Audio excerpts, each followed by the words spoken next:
Thank you. Hello, everybody. As you know, this is my second time on this platform, Information Languages. Today, we're going to have a wonderful talk with Mr. Ulysse, who is a language learner, and also he's an American. And we're going to talk about his experience as a language learner, especially, the experience that he's had with the Haitian Creole language in general. So I can see that Mr. Ulysse is with me. Yes, I am. How are Yes, how are you you? doing? Doing I'm good. How good. are you? Yeah. Pretty good. Pretty. Good to hear. All right. Cool. So we're gonna have let's say from 35 minutes to 45 minutes. This conversation that we're going to have is going to last. So we're not gonna have a lot of time. So we're gonna go straight to a couple of questions that I have for you. But first and foremost, I want you to you tell us a little bit about yourself and your experience and what you do. Yeah. Sure. Thank you again for having me. I'm happy to be here. I love talking about languages and language learning. So again, yeah, my name is James Ulysse. I am currently living in Haiti. I've been in Haiti for the past 6 years, since 2016. And I'm a graphic Mhm. designer by trade. So I went to school for graphic design in college, but I was born in America, raised a little bit in Haiti when I was younger, but most of my life I've lived in the United States. And so, yeah, now I'm helping run a Christian school here in Haiti, and helping my parents run that school. And so now I'm here talking to you about languages. Very good. Very good. So guys, don't forget to subscribe to InfoLong Information Languages. This is the platform of Mr. Junior Lucien. I give me the floor today just to talk on his video, and also Seth Paul got on YouTube where you're gonna find this video later on, just right after the streaming. So first and foremost, Mr. James, I have a lot of American friends and students because I teach Haitian Creole to a couple of American people, friends and students as well. And they always, they're always asking me about the Haitian Creole language, how difficult it is just to learn it. So I want you to tell them your, so how do you see the Haitian Creole language itself as an American? Haitian Creole is interesting. I don't think I can see it just as an American, because actually, the first language I learned was Haitian Creole. I remember when I was, very, very, very small, my parents were speaking Creole to me. And I remember one day my mom, she was holding me, and her shirt, the strap of her shirt, it fell down. And I might have been 3 years old, 2 years old. And I remember I said, Mayo tombe, Mayo tombe. And so Creole was the first language I learned. But yeah, from 3 years old, 4 years old, I was at an American school in Port-au-Prince, and so it was all English. And so since then, I've been speaking English. Um, I see Creole as a very interesting, just a very interesting language, because there's words from English that are used, obviously French, but then the structure and the grammar are so different from French. And so I think Creole became more interesting when I began to learn French. And when I began to learn French while I was here, I started to understand Creole a lot more.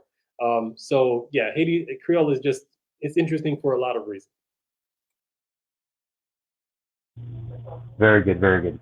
Now, a lot of people, they when they say Haitian Creole, and because if you go to the history of language of the Creole language in general, you can see that there's a CBLF, which is the Creole that are based in French, Creole that are based in English, and other metropolitan languages. So a lot of people consider Haitian Creole to be broken French. What is your take on that?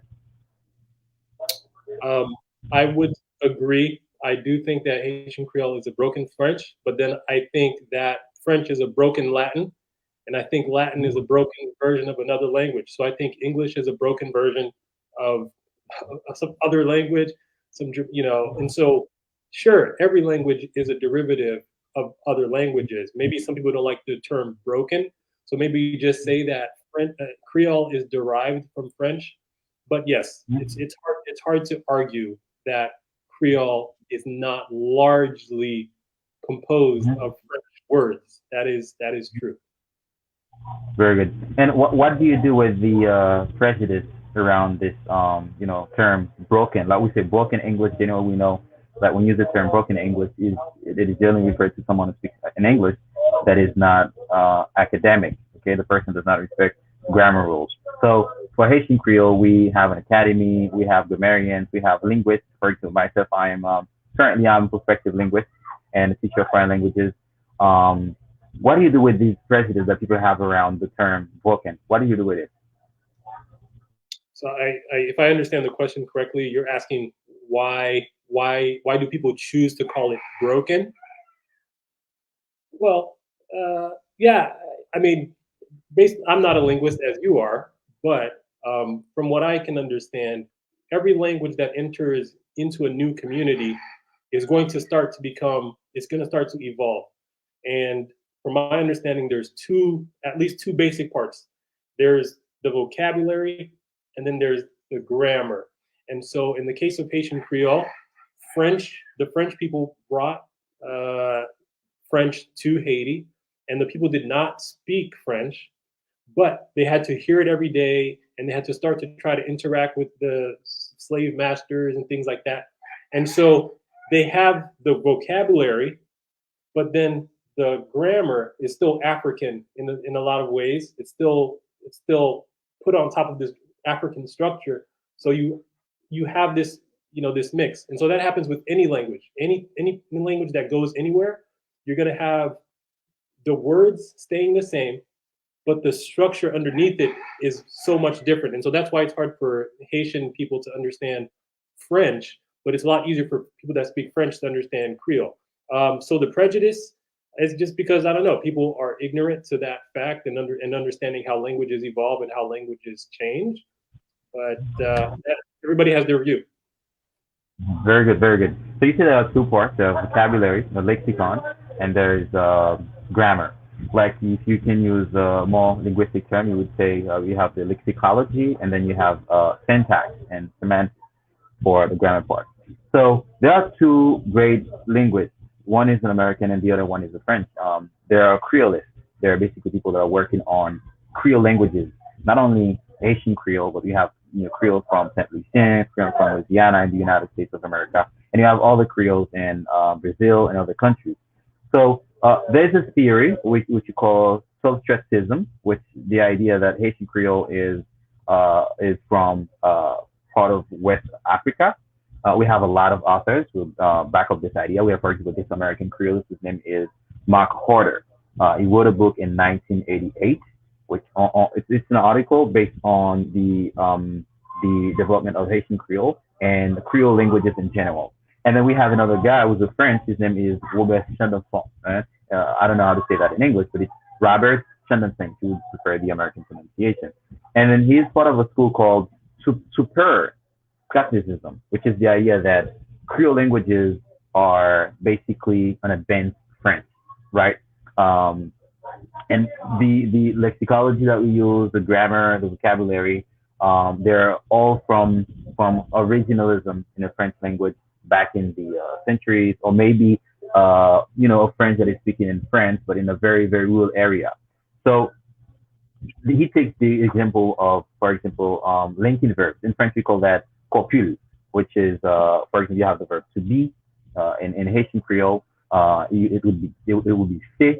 In French, it's c'est. And then that c'est, which is the copule, the linking word, the linking verb, what you call copulatif in French or copulative in English, it would say that this is from French in the 17 and 18, 17, 18, 19th century. Okay. So, and he said that grammar and vocabulary, this is, I would say, it's just an idea. It's just hypothesis. Not all Creolists believe this idea that Haitian Creole is basically from French.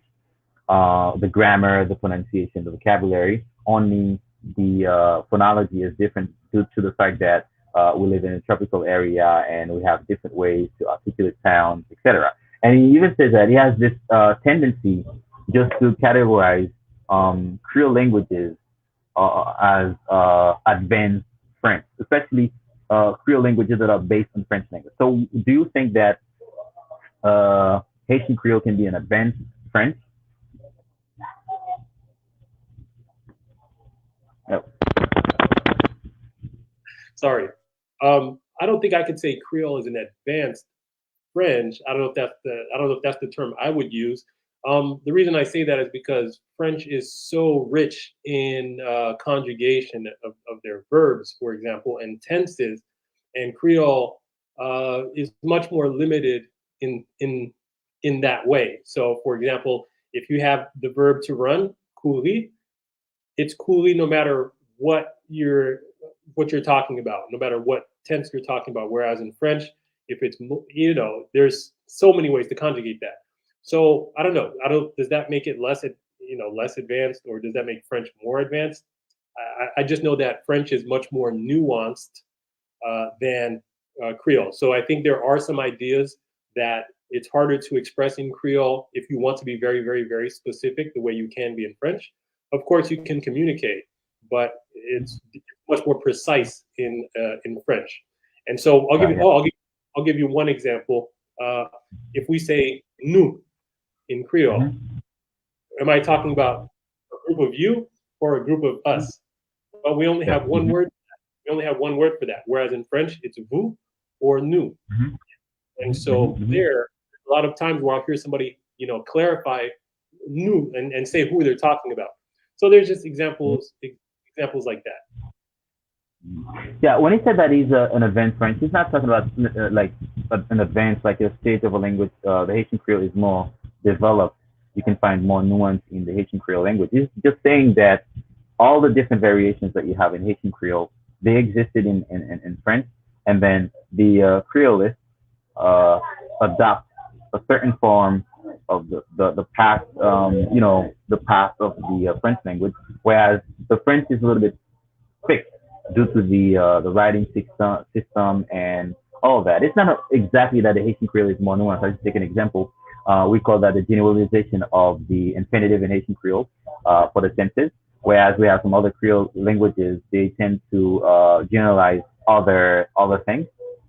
It's basically the idea that Haitian Creole is French at a certain period of time, and then it evolves due to the environment, whereas French is fixed to a certain, let's say, to the writing system. Yeah, I understand what you're saying. I don't know that I could go too deep into that assessment of French versus Creole as far as advanced. I do think that it's hard to say that languages are not continuing to move forward. French has evolved, yes, from 1800s till today. French has evolved and changed, and English has changed.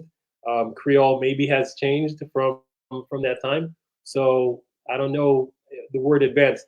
I might get caught up on that because I have my own preconceived notion of what the word advanced means. But definitely, French is evolving. English is evolving. Languages are evolving every day. So I don't think comparing Creole and French in that way. I don't know how necessary that is. Really. Do you believe that a language that is not actually based on a writing system can be more, can involve more than a language that's based on a writing system? Can you repeat that question? I didn't understand. Do you believe that, let's say, for example, Haitian Creole, Haitian Creole still, we are not actually based on, we don't really take the writing system very, very, I'm not going to say seriously, but we're not sticking to it a lot. But for example, French, English, Spanish, and all the languages, the writing system is, people focus on the writing system a lot. Do you believe, or do you think that a language which based on the writing system can develop more than another language that does not put its focus Great. on the writing? That's a great question. I'm trying to think of what do I think about that. I think there are benefits to having the written language, meaning I think it's harder to deviate when you know how words are pronounced. So, for example, in a lot of rural areas or rural communities, they might start to pronounce words a little bit different. I'm not saying that's because people in rural areas don't read, but I think the further the less you have of that reminder of how words are written and spelled, I think the less education a person might have, the the easier it is to start to pronounce words differently, to start to drop words in your sentences.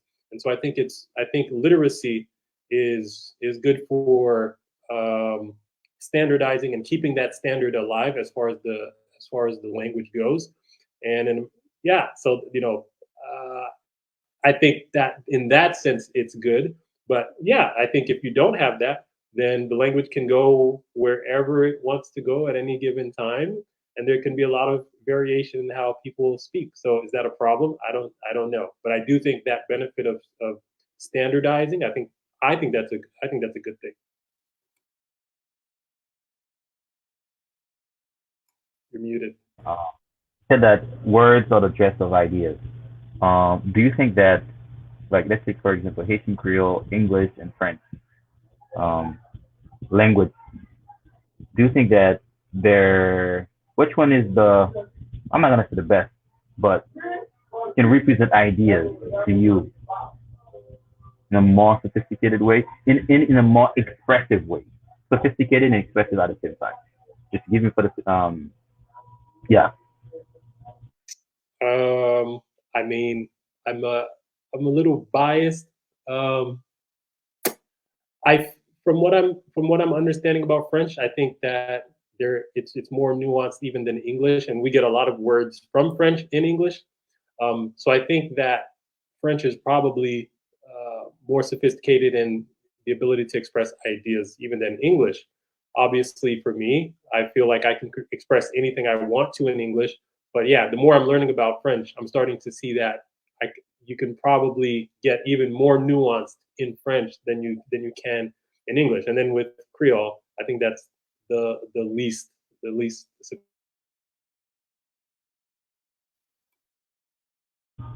What do you think French is to you as your biases say is kind of more nuanced than English? Let's say for example English in that case. Say that again.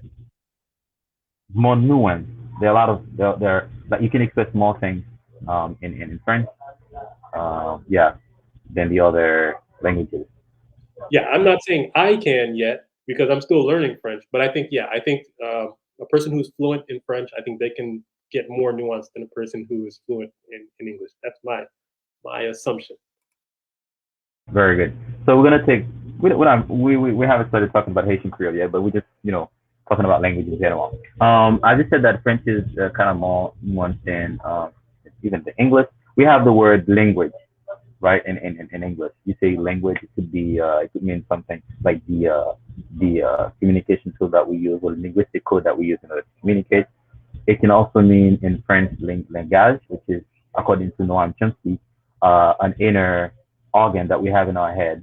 Okay, or it can also be an inner faculty, according to Ferdinand de Saussure, which is the father of linguistics, that we have in order to learn languages and in order to communicate. It can both mean, in French, you have the word langue, which can, in English is language, and then you have the word langage.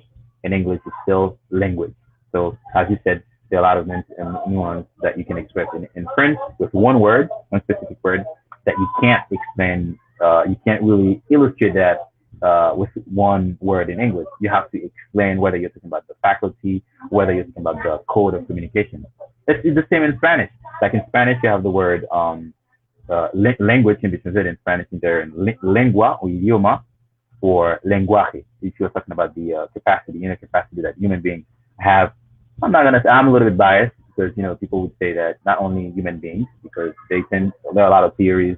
People from ethnology, they believe that animals themselves have a way to communicate their ideas. Thus, they have a certain language, a certain langage, which is the capacity to communicate. So that's another debate. Okay, very good. Now, so enough about languages. So we're just gonna get to Haitian Creole. So now, Haitian Creole is we say Creole languages are evolved from something called Pidgin, right? So the Creole language is based on the community. It's two languages put themselves together and give forth the third language. And basically, Creole is called that Creole. So we have a lot of Creole depending on geographical areas, okay, colonization, stuff like that happened in the past.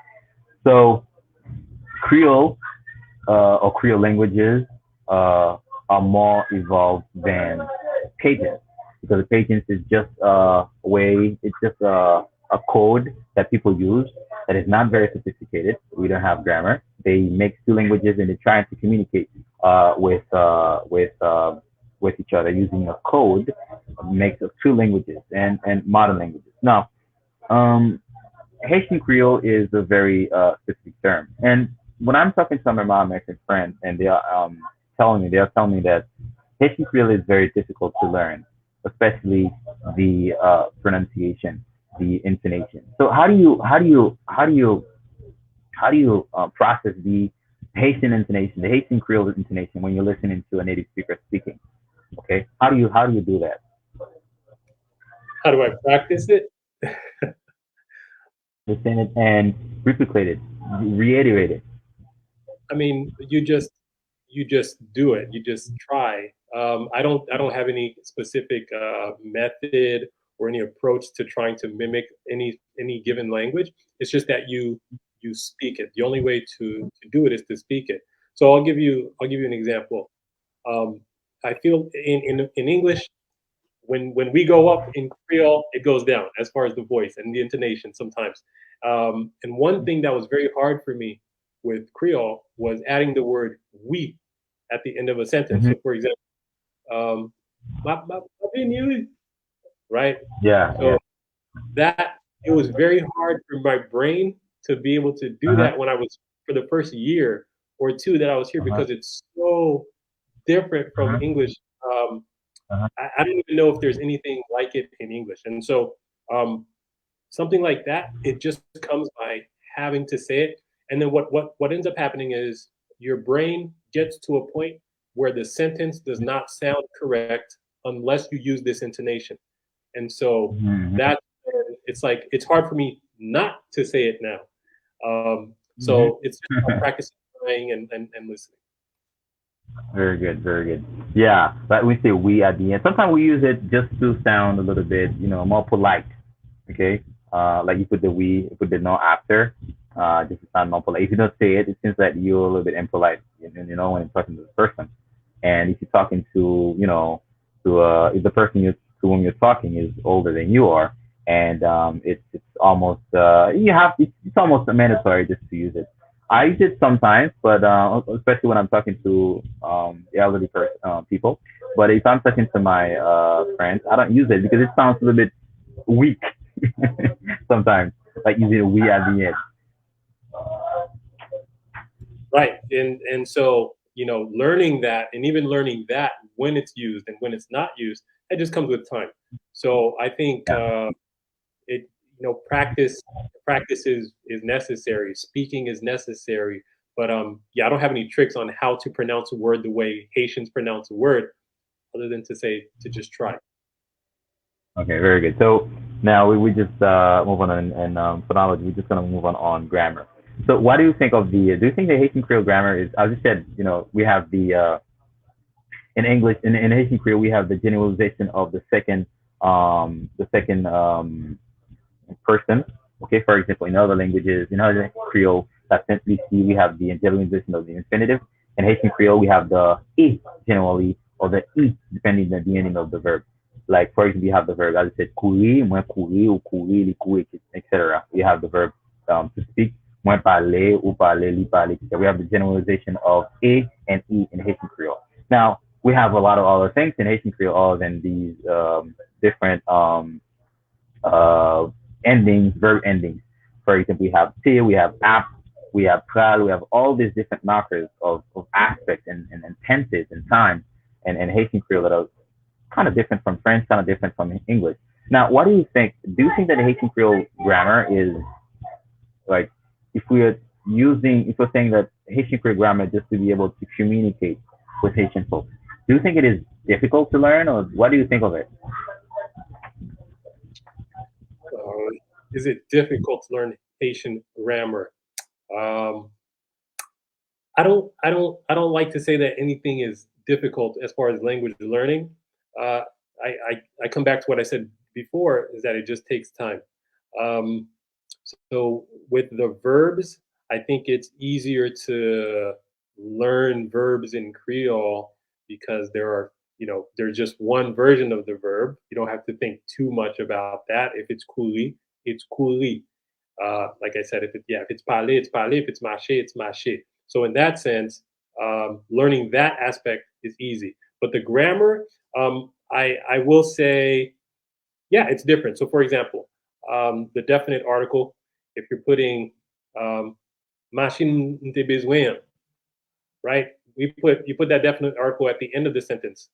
Machine de besoin. Whereas in English, you just say the car that I needed. So for an American speaker to be able to take that grammar, that definite article, and take it from the beginning of the sentence and wait until all the way to the end of the sentence to say that, it's very strange when you have to think about that. So that's one aspect. But for the most part, I find that sentences a lot of the times they match how you would say it in English as far as the structure and. But yeah, there are certain things where there's no one-to-one direct translation from Creole to English. It does not exist. And so, like any other language, you just gotta learn it. So I don't want to say it's difficult, but it'll take time. And one aspect that I get a lot of questions from American people. They're asking about the word app, right? We have app in Haitian Creole. So app m'a manger, m'a parler avec vous. So it can express both a continuing aspect, something that is happening right now. You have in English the present continuous tense or the present progressive tense, just to talk about something that is happening at the time that you're talking. And at that time, it is an aspect. It is a marker of aspect, and you can also use it with non stated verbs, just to express something that will happen in the future. And in English, we call that near future or immediate future. So how do you like this word app? How do you practice it? Is it? I'm not gonna use the word because like the word difficult. So like sometimes that you use it because I see a lot of American people and I say app, you can use it this way, and they are abusing the usage of the word app, and it doesn't sound spontaneous, and you sometimes have to interpret what they are saying. Yeah. So this is a great question. Okay. So app is even more versatile than what you just mentioned there. It even for the past tense, and you'll give me a second, but it's one of those things. Again, you have to take time to learn the language because yes, in a lot of cases, it's going to mean the present continuous or whatever, and it's like map manger, I am eating. And so for Americans, once we find something that makes sense, and we're like, okay, and we hold on to that, and we say, this is what app means. But I then you say, okay, well then what's the past tense? Okay, mte manger, right? And so, but it's like it's not always that way in Creole. A lot of times Haitians, native Haitian speakers don't even use te; they just use ap, right? So let's say it was this morning I was talking to my mom. So matin, ma parle avec my mom, and it's like you just use ap, right? And tomorrow, ma parle avec demain, demain si ma parle, right? And it's future tense now. And so I think isolating the word app and just not giving the context is going to really mess up a non-native speaker, and they're going to start to understand that word a different way. And then the same thing for an English native speaker. You have to realize that there are a lot of times where you say, "So I'm talking to my mom," and she tells me that's a statement of the past tense. I'm talking to my mom, and she tells me I'm talking to my mom yesterday. So we're using I'm. That's a present, right? I am talking to my mom. But we don't think about it as native speakers. We think that we're always going to indicate the past tense with past tense verb, but that's not the case. In a lot of languages, to refer to the past tense, you use the present, and it's all about context. And did you add the word yesterday? Did you add the word this morning, or this, some indicator of time? So in Creole, it's the same thing. And except for the future tense, I think I don't know if we do that with the future tense in English. Do we say I'm talking to you tomorrow.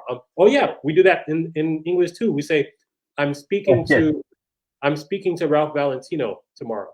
We'll add the context. We'll say, I'm speaking to him tomorrow. So it happens in all languages, but you just have to be aware of what's happening in your own language too, so that you can understand what's happening in other languages as well. exactly. Even in English, they use the simple present tense just to indicate something is happening in the future. Like school starts next September, next September. So we have the present tense here, and it's to indicate something that will happen in the future. So what you said is, I would say it's correct. So we have to pay attention to the pragmatism of the language, the context of the language. It's not only just trying to, put everything, all the theories together and trying to sound like native speakers. Sometimes you're just going to miss the context. You have to pay attention to the context a lot, and the language is very flexible, and you can use one tense to indicate another time because you have a time frame, three time frames, and then you can use different tenses to indicate the time frame in the past, in the present, and in the future. So yeah, that's very interesting. I think that some of my American friends would trying to base on the pragmatism of the word app, to not worry about it a lot, but trying to understand it in the context of it and trying to use it in the context. Pay attention to the context when you listen to a native speaker and trying to use it that way. But do not hold on one or two ways of using the word app, which is linguistically tricky. Absolutely. Oh, you're muted. I'm sorry. Oh, you were muted. I thought you were speaking. Uh, okay, yes, yeah. The next we talk about sub subtratism, superstitism, which is these are very complicated linguistic terms, and now we're going to talk about the Haitian Creole language in a more, not just the grammar, but in a more just how you communicate with people. Like, how do you communicate with Haitian folks in general? How do I communicate Like, with them? I yeah, speak in Creole. yeah, I, I, yeah. I How do you communicate? Like, where do you find and where is your community as you live in got it. Haiti? Sure. So my parents have a hotel here, and so there's a lot of people that work for them. So when I first got here, I was spending a lot of time talking to some of the young people that worked here, also at church.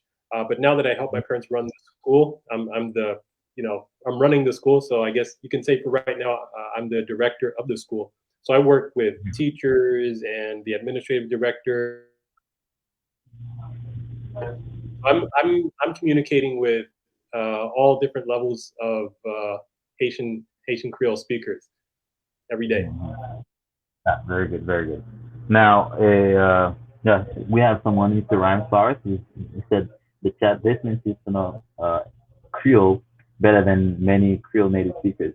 He really knows what he's saying. Yeah, very good. So we have, yeah, yeah, yeah. I really enjoy talking to you, man. And this is my first conversation, and I really wanted just to have talk to you because I have a lot of friends, American friends, that tell me Haitian Creole is very difficult, and I just want to take you as an example because I know that you know Haitian Creole. You really interested in the language processing, and everything about the language itself, all the linguistic, I would say, aspects of the language itself, and that's very interesting to see and to know, and very passionate whenever I'm talking to you.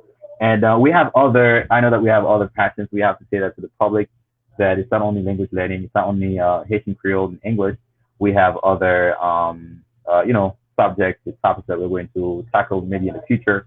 I know that you're very into spirituality, science, and philosophy. I'm deeply interested in as well. Maybe more interested than language learning in general, but Yeah. yeah. And I can say that we're gonna have another streaming maybe let's say in 1 month. We're not gonna rush that. I have only two people that I'm going to pick after, but I'm very pleased just to have you here in the broadcast. Now we're just waiting for people that are here in the broadcast. If you have any questions, you can just type it in. If you're American folks, you can just type it in. Maybe I will find the questions on YouTube because I'm going to postpone that in my YouTube channel after. and folks are going to ask questions on the YouTube channel. And then there are certain questions that they're going to ask, and I'm not American myself, I'm Haitian, that I can answer. I don't know English.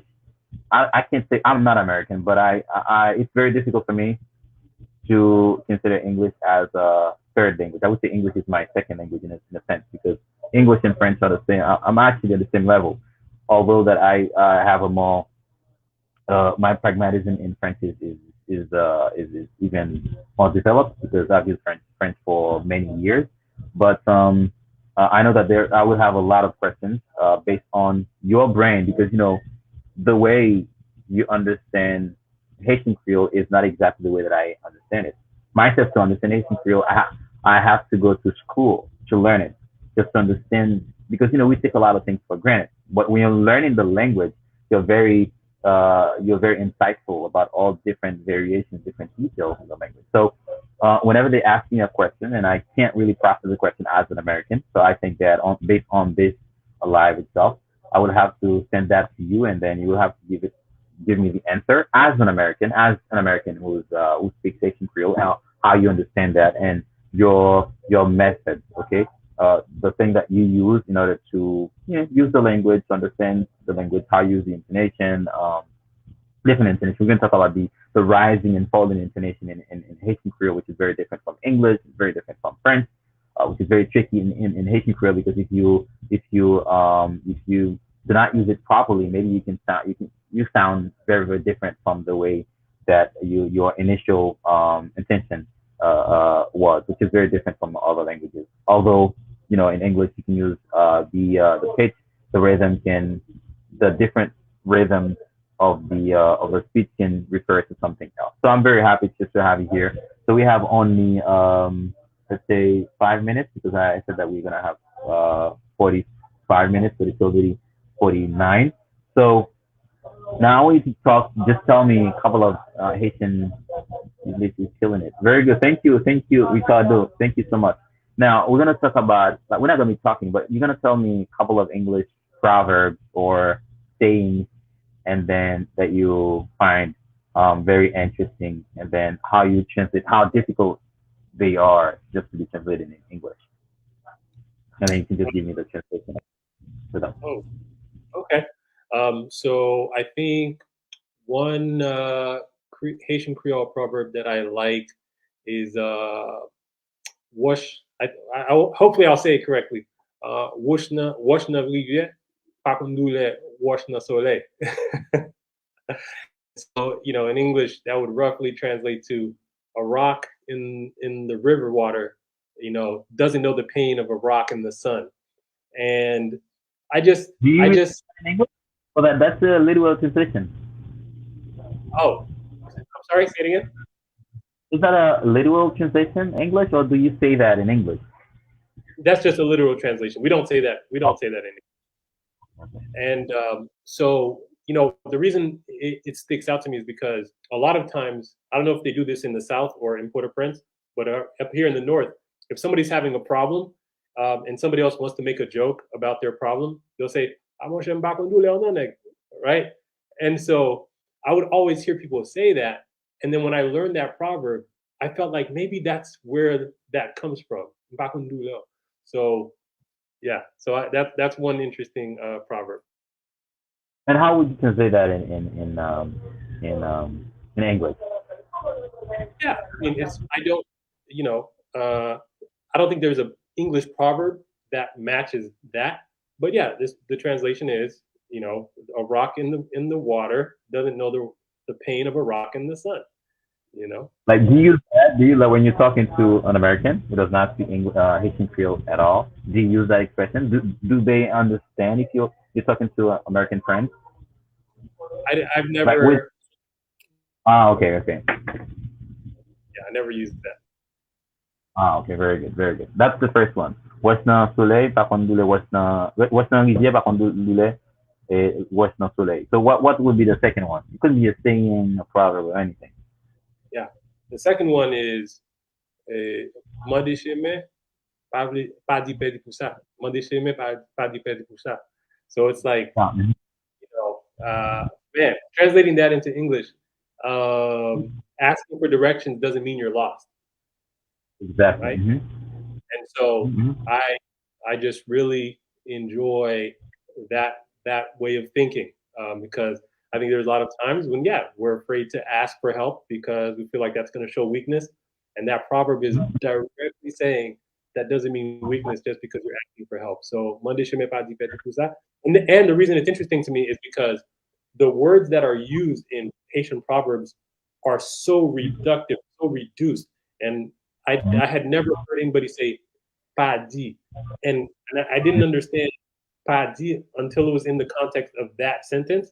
That it means Mm-hmm. parler, Mm-hmm. and so that was good for me. So I like that one.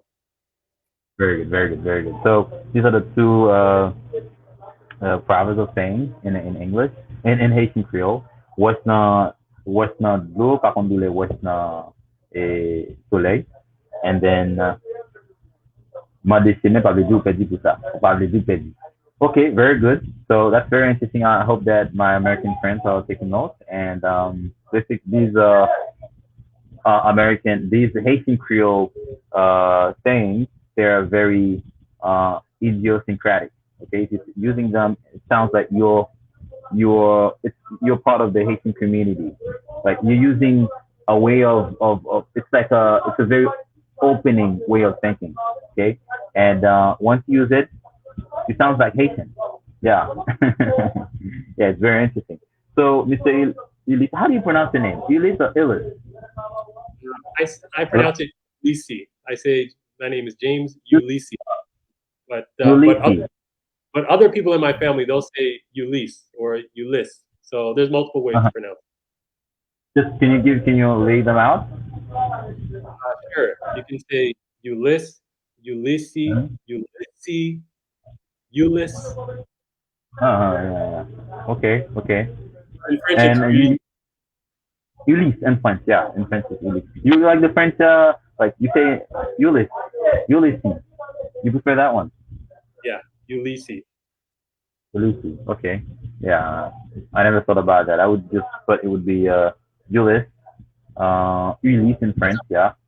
Yeah, Ulysses. Like the stretches at the yeah. I think most people would pronounce it Ulysse. So that's fine. Yeah, The way you're pronouncing it, that's fine. very good. So, Ulysses, very good. I'm very happy just to have you here. This is Self Polyglot and for Lang, which is information languages, run by Mr. Junior Lucien. He is Haitian. He lives in Turkey. Right now, he's in Turkey. In Turkey, I think it is around 10 o'clock in the evening. So it's very very late in Turkey. So he gives me this opportunity and this platform because it's a very professional platform. You can talk to someone live streaming, just have this conversation with you. I hope that in the future when we're gonna have our next conversation on other topics, and basically have some other aspects of Haitian Creole that I would like to tackle with you as well, along with my studies and my research as well. I can just talk to you about these things. And I don't live in the north, but I know that there is a different, variations of Haitian Creole in the north, like listening to people from Cap Haitian and Polyglot and all these areas, you tend to see that they have different ways of using Haitian Creole, which is I would say regionalism. So yeah, sometimes I can talk to you about these things, and maybe you can just live stream these things and talk about them because I'm really interested in debating and asking people about their people for their ideas on Haitian Creole and other things. So we have about 4 minutes. But people are just asking about English. Now we have Haitian folks that are asking about English. What are the best ways for my students to improve their English? Can you just give them, yeah, your thing on English? So I have one person who's talking about English right now. Yeah, he's a Haitian, a Man, teacher. yeah. How to improve their English? That's a big question. I teach English. I help my students learn English as well at the school where I am, and I think that the first thing, uh, my personal opinion, is to learn a language the way a baby learns a language. And so I think that listening a lot at the beginning, like a baby might be listening for a year or two before it starts speaking, or a few, at least a few months. It's just listening. And so just to get an understanding of how the voice is going up and down and how it's working, and then start speaking. Um, I don't suggest or recommend going right into writing or right into reading. That's my personal opinion. I recommend going into speaking, trying to make those sentences. And I think that little children are good to speak to. I think a lot of people recommend that when you're learning languages. Little children have a way of simplifying the language, but it's correct. And so, speaking with little children, if you can, if you have friends who have young children, anything from 3 years old up to 7 year 8 years old, you're going to get less complicated English. So those are my tips: is to listen a lot first, and then get into speaking. If you can speak to young children, and even on that same topic, watching children's shows, children's cartoons, anything where you have good, clear dialogue. Um, that's gonna be better than, I think, than watching adult movies for adults. Um, Oh, yeah. those are my tips. Very good, very good. So I guess that Mr. Lucien is listening and he's taking notes on that. And there's another question. I think it's the last question. It has to do with accent. So yeah, the person said, "What can I do to have a good accent?" Like first and foremost, do you think there's a good accent? I know what the person is trying to say, but do, do you think that Yeah, there's a good I do. like in English? Um, I think I think I do. I think I do feel like there is a natural native accent, even if there are multiple different accents. So, for example, in America, we have a New York accent, or maybe a Californian accent, or Chicago, or whatever. But it's still natural, and so I do think it's good. I think it's good to speak as closer to what a native speaks, because it makes it easier for Mhm, people in the country to mhm, understand you. But mhm, that doesn't mean that other accents are bad. It just means that mhm, it'll be easier for people to understand you. So how do you improve your accent? How can you get a good accent? Um, I think one thing is to focus on what kind of English accent you want. If you want mhm, English from England, from Britain, then listen to British people speak. If you want an American English, listen to American English. If you want Australian English, that's different. Then go watch Australian TV or Australian shows and listen to Australian people and speak to them. So that's number one, is to decide. And I think a lot of people want an American accent. So you mhm, have to to Americans, speaking to them, people who have a native American accent. So I don't recommend for beginner speakers to speak to other beginner speakers, because they're going to pronounce things a different way than Native Americans speak, and they're going to have different grammar. They're going to make mistakes, and you're not going to know if they're making a mistake. So trying to speak to a native speaker as often as you can is going to help correct you as much as possible. The same way a baby is always getting Creole from their mother, who speaks perfect Creole, and their father, who speaks perfect Creole, and their friends who speak perfect Creole. The same thing for an American baby. They're hearing English from people who speak perfect English. So I think beginners should be receiving the language from people who speak the language perfectly. That's just uh, my personal opinion. So mhm. On that. Very so very good. So Mr. Ulysses. So yeah, I have to just get used to the that way because in my mind, your name in my mind, well, it was always James Ulysse. So when you yeah, tell me that today, I say, ah, yeah, I just, I was like, yeah, I just thought it was completely quickly, different. So, quickly, if I can, let me tell you why I say that that's how it's pronounced. Again, the way you're saying it, that's the way I think most of my family probably pronounces our last name. But what happened for huh? me was, when I was in kindergarten or first grade at the American school in Port-au-Prince, my Uh-huh. teacher said my name. She said, James Ulysse. And so Uh-huh. ever since then, in my brain, in my brain, Uh-huh. name is pronounced Ulysses. So it's an American that was pronouncing my name, and I accepted that because we have a president was Ulysses S. Grant, and so Uh-huh. when they see Ulysse, they just think it's pronounced the same way, Ulysse. And so that's how they pronounced Mm-hmm. it. But I think a lot of my family pronounces it exactly the way you pronounce it. So, you're not saying it wrong. There's multiple ways. Okay, very good, very good. So thank you so much. So one guy, so you gotta said that you have a New York accent. NC accent is really different from New York accent. Okay. So anyway, guys, thank you so much for you have a New York accent. You said that you have a New York accent. So Well, yeah, you don't? I do not. I do not. A New York person, if you're talking from New York, they talk like this, you know what I'm saying? And they talk a little bit different and they do this and that. I don't, that's not how I talk. I think I have a pretty neutral accent. I probably, Huh? and a lot of people in Florida, we have a very neutral accent. You wouldn't really know where I was from. But if this is an American saying that, then okay, I'll accept that. I'll accept that I have a New York accent. But I really, really don't think I have a New York accent. All right, man. All right, Mr. Ulysse. It was a pleasure for me to talk to you, and I hope to talk to you soon. Okay, on top of Polyglot and information languages. So, guys, this is Ulysse. He's an American based in Haiti. He speaks Haitian Creole, almost like I do. And then, if you have any questions, you can ask your questions in the comment section, especially in the YouTube channel. And then I'm going to answer all the questions. If I can't answer, as I'm not an American, so I'm going to send the questions to Mr. Ulysse, and then he's going to answer your questions. Okay. Thank you, Mr. Ulysse, for your time, your patience, and your uh, um, expertise when it comes to language learning, especially Haitian Creole. And I'm very happy to talk to you, and I hope to talk to you soon. Thank you so much, man. Merci un pile. C'était un plaisir. It was a pleasure. Thank you. Merci un pile, merci un pile.